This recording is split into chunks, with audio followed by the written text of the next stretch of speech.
Okay, so what are we doing here? I'm making pudding.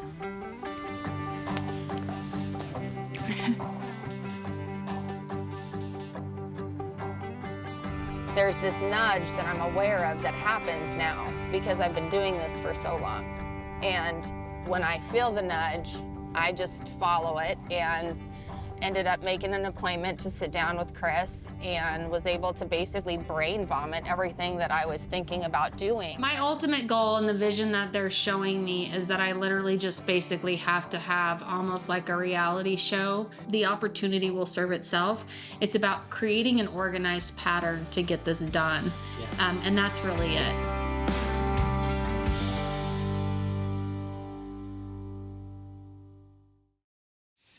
I think that one of the elements that's most important for people to understand when they're getting ready to walk on this journey, when they're willing to get in the car and put the seatbelt on and grab the wheel and ask the universe where they're going. It's not easy because we are ingrained with usually a belief system that comes from an entire experience of a lifetime that we've just lived, that causes us to doubt and have fear and have nerves. Even though my faith is as deep as it is in the universe, there is still 42 years worth of this instinct for me to question, to doubt. You've got to go, go, go and do, and you're not enough. I mean, our brains are just, they literally are walking around having no idea what the fuck's going on.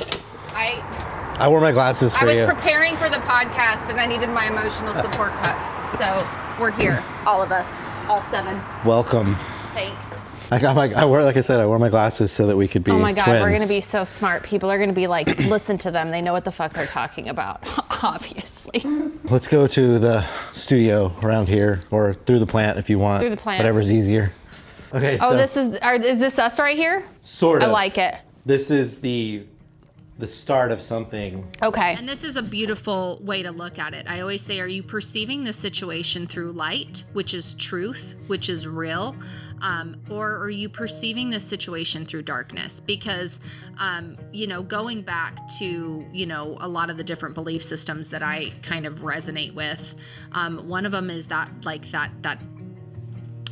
foundation of duality, where in every single situation, no matter what it is, the object of duality is that there is an element of darkness and there is an element to light to it, as above, so below. There is an element where you can take the Bible and use it for good, or I can literally argue how you can use it for bad. I can take it into the conspiracy theory, or I can take it into the way that it has changed lives and continues to help people connect with spirit and understand that there is a higher power out there. It doesn't matter. There's 2 ways to look at everything. And so you always have to take every experience and go, how do I want to interpret it? We're all waking up to the fact that there's a choice. I think a lot of times we kind of walk around, we just talked about this earlier, walking around and you wake up out of bed and you're kind of waiting for life to show you what's going to happen today. How am I, is it going to be a bad day or is it a good day? Well, it depends on what frequency you're in. Are you choosing to be in a higher frequency where you can see things through that lens of love, through that light that's shining on it? Or are you seeing things through, darkness? That was so much fun. And I was able to sit there and just enjoy the shit out of myself. But I feel like the effects of what that's actually going to bring forth into my life is something that I'm probably not even going to be able to understand. Is she ready yet? She's ready. Okay.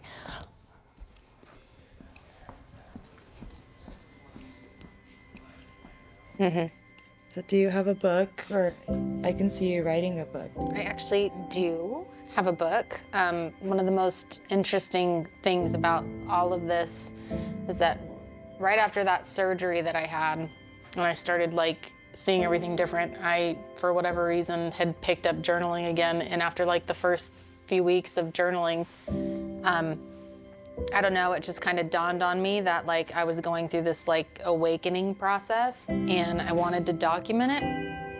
And so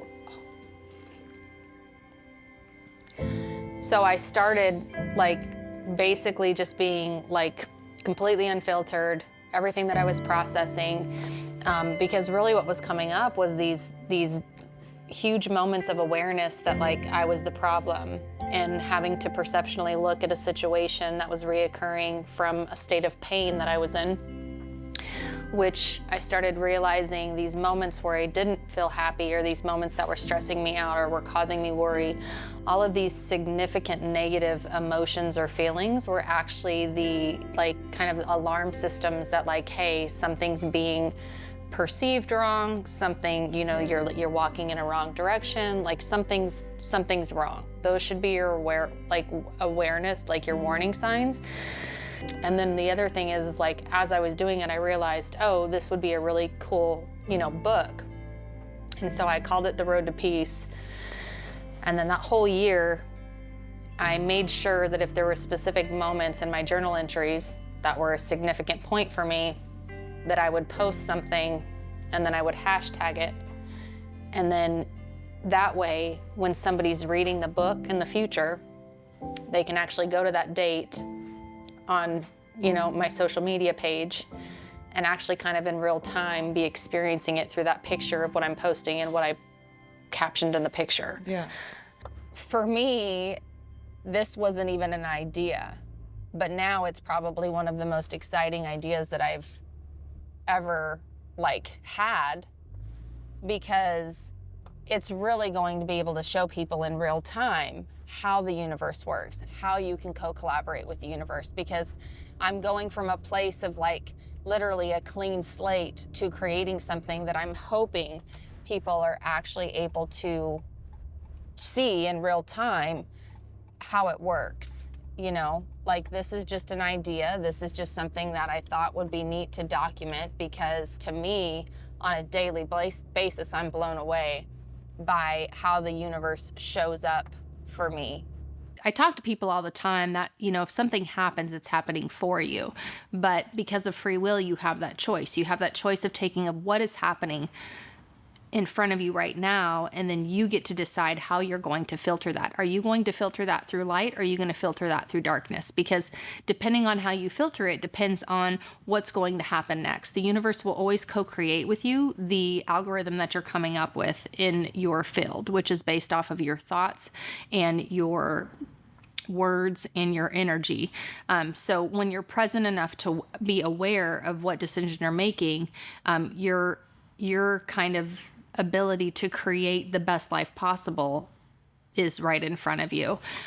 So it ended up being the perfect thing that happened, because that's when I was able to meet Chris. That's when everything kind of snowballed and we were able to collectively get in a room, and I was like, brain vomit, here's everything. This is what I'm seeing. This is what I want to do. This is what, my purpose in life is. I want to help as many people turn on the lights. I want them to see truth. I want them to feel truth. I want them to feel this experience of love and abundance and peace that is unlike anything else in the world.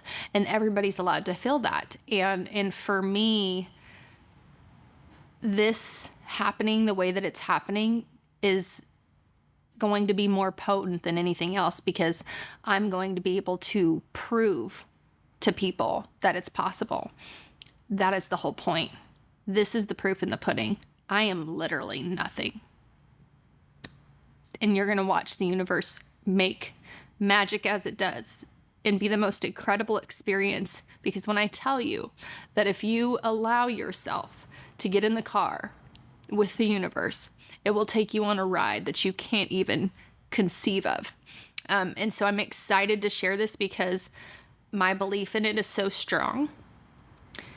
And I think it's the perfect opportunity to show people what's possible if you have that faith, and the fact that you're worthy, that you're loved, that you're abundantly cared for, and that this experience that you're having now is meant for a purpose, and it's meant for joy and happiness. And you're just supposed to have this wonderful experience.